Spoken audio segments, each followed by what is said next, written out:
12। साल में कितने महीने होते हैं? इसलिए कन्या प्रथम वाक्य में कह रही है आपसे, मानहु सब ही बचन प्रिय तोरा, मानहु सात बचन प्रिय मोरा। कन्या प्रथम वाक्य में कह रही है, अगले जन्म में थी बहुत बनाई, आज मैं आप को पति रूप में पाई। कन्या कह रही है, अगले जन्म में मैं बहुत बनाई थी, देवी देवताओं का नित्य पूजन किया, जो इस जन्म में आपको पति के रूप में प्राप्त हुआ। यह कन्या का पहला वाक्य। दूसरे वाक्य में कन्या कह रही है, व्रत राखा स्वामी माय तोरा, करहूँ अदान मैं कछु नहीं बोला। कन्या कहती है, पतिव्रता स्त्रियों का धर्म होता है, अगर पंडित जी दरवाजे पे आ गए तो औरतों का स्वाभाविक लक्षण है कभी अपने बारे में नहीं पूछती, मेरे पति का धंधा नहीं चल रहा है, नौकरी नहीं लगी, व्यापार, हमेशा पति की चिंता। तो अगर मैं आपके लिए कोई पूजा पाठ करती हूँ, पंडित जी बताते हैं, व्रत उद्यापन करती हूँ, तो आप उसमें रुक बैठिए भाई, आप बैठिए। व्रत उद्यापन दान पुण्य करती हूँ तो आप उसमें रुकावट नहीं डालेंगे। यह कन्या का दूसरा वाक्य। तीसरे वाक्य में कन्या कह रही है, धन दौलत खरीद या बेचे। ए भाई थोड़ा शांत रहे आप लोग। औरतों की खरीद या बेचे, अमोही बताई कछु आगे दीजे। स्वामी, धन हो या दौलत हो या हाथी हो या घोड़ा हो, आप परदेश से घर पे आए, अनाज है घर में रखा हुआ है, पशु हैं, आप व्यापारी को लाए, फटाफट बेचना शुरू कर दिए। आप ये सोचिए कि मैं कैसे उसको इकट्ठा करूं। धन हो या दौलत हो या हाथी हो या घोड़ा हो, किसी चीज का क्रय विक्रय। पत्नी का मतलब होता है जो पति को पतन के रास्ते से हटा दे, वही पत्नी। आप किसी चीज का कार्य करिए, हमसे भी थोड़ा राय लीजिए, मैं आपकी धर्म पत्नी बनने जा रही हूँ। चौथे वाक्य में कन्या कहती है, चौथे वाक्य में, चारों धाम परदेश जब जाए, मोही बताई कतहूँ आप जाए।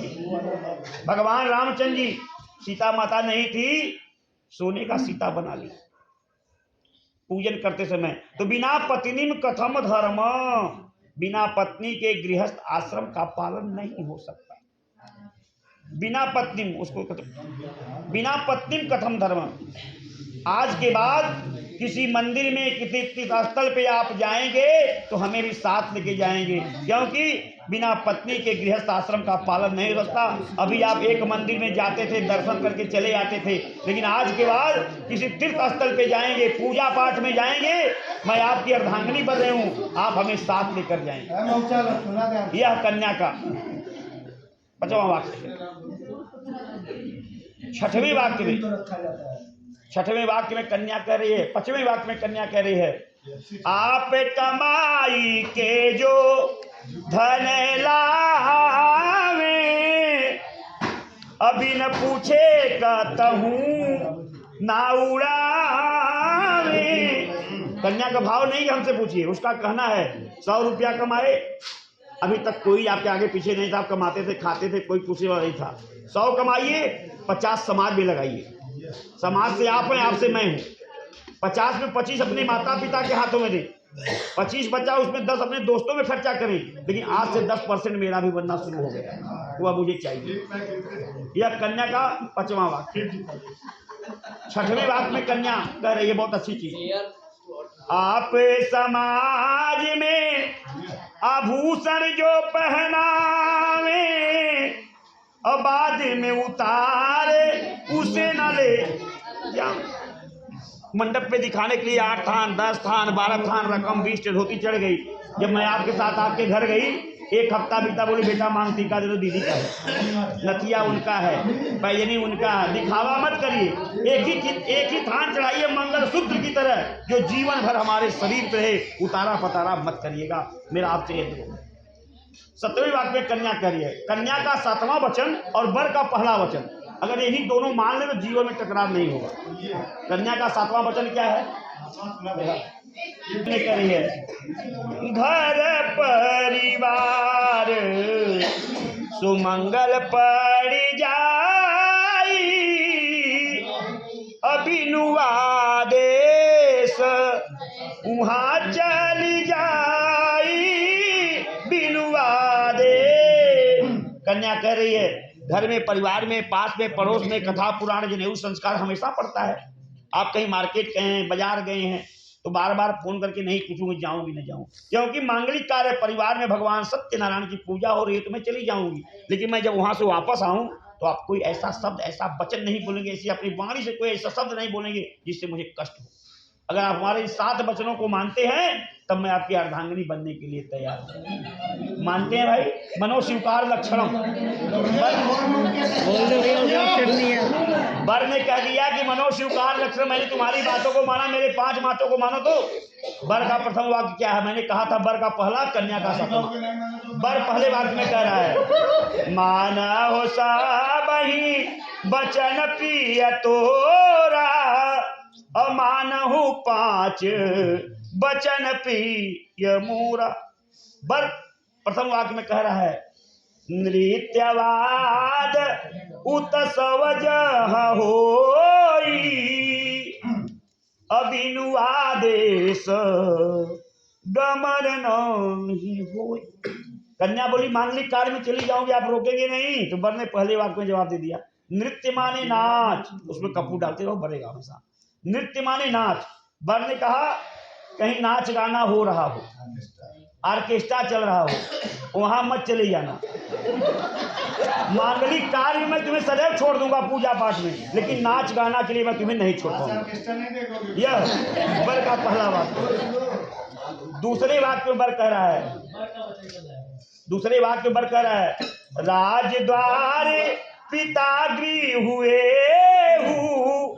अभिनुआदेश गमन नहीं हो। राजद्वार, कहीं पर राजसी यज्ञ हो रहा हो, पिता गृह, अगर अपने मायके भी तुम्हें जाना होगा तो हमारे बड़ों का सम्मान करके जाओ। ऐसा ना हो हमारे तुम्हारे बीच में, हमारे माता पिता के बीच में कुछ कहा सुनो ही, माता पिता दरवाजे बैठे हैं, मैं कहीं बाहर हूँ, भाई साहब को फोन की, भाई साहब आए, घर में पैकिंग हुई और निकल गई मायके के लिए, मैं रास्ते में मिल जाऊँ, कहाँ जा रही हो? बोलो मैं मायके चली जाऊँगी, तुम देखते रहो। ये सब नहीं चल पाएगा। आज के बाद तुम्हें अपने पिता के घर भी जाना होगा तो बड़ों का सम्मान करके जाना। यह दूसरा वाक्य है। वर का तीसरा वाक्य है, दूरय देश गमने जब जाई, असत्यवती तुम रूप बनाई।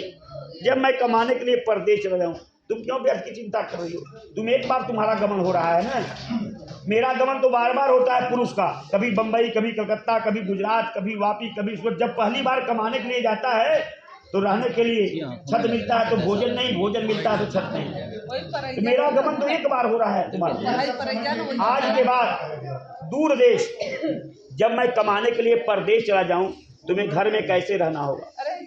सादा जीवन, उच्च विचार, सौंदर्य प्रसाधन की जितनी भी सामग्रियां हैं उनसे तुम्हें मुख मोड़ लेना होगा।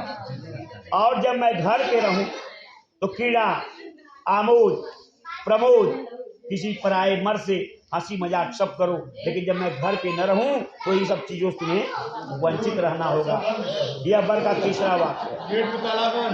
चौथे वाक्य में वर कह रहा है, मम बेपरेत कपट चल राखी, अब्राह्मण बंधु अग्नि सब साक्षी। वर कह रहा है, मम चित्तम तव चित्तम। भाई साहब सुनिए आप लोग, तो मम विपरीत, तुम्हें आजीवन मेरे विपरीत नहीं जाना होगा। इस मंडप में ब्राह्मण बंधु अग्नि सब साक्षी। इस कलश को छोटा कलश मत समझो, कलश से मुखे विष्णु, मैं ब्रह्मा शंकर सबको साक्षी मान के वर कहता है, मैं तुम्हें अपना अर्धांगिनी स्वीकार करता हूँ। लिखा है बिना पत्नी कथम धर्मा आश्रम आराम प्रवर्तते तस्मात् त्वं विश्वस्ता भवमांग गामिनी।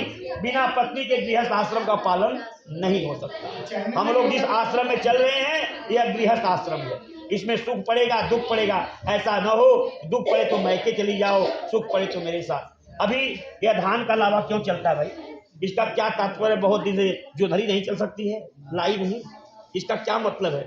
इसको लोग मंडप में बैठते हैं, इसको कुछ समझता नहीं कोई, इसका क्या महत्व है? इसको देखो, धान के लावा को देखो कि इसको इतना कष्ट मिला है, लाल बालू में भूज देने के बाद भी इसका प्रेम देखो, धान चिपका हुआ है। उसी प्रकार से हमारे तुम्हारे बीच में जीवन में छोटी छोटी बातों को लेकर टकरार हो, मार हो, लेकिन हमारा तुम्हारा प्रेम कैसा हो, जब कभी झगड़ा हो तो धान को लावा को याद रखना पड़ेगा। ये क्या मतलब है? अभी आपने 7 फेरा लिया, सील यहाँ नहीं है, बफर सिस्टम चल रहा धीरे धीरे, सील लोढ़ा चक्री क्यों रखी है? सील का मतलब है, लोढ़ा का मतलब क्या है? लोढ़ा का मतलब है कि मेरे पास अगर दिक्कत हुआ तो हम मसाला पीस लेंगे। चक्री क्यों लगाई जाती है?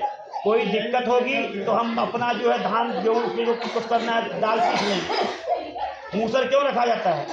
इसलिए कि हम गृहस्थ आश्रम के आदमी। देखिए भैया बस शांत रहिए, आपको मजाक मत बनाइए।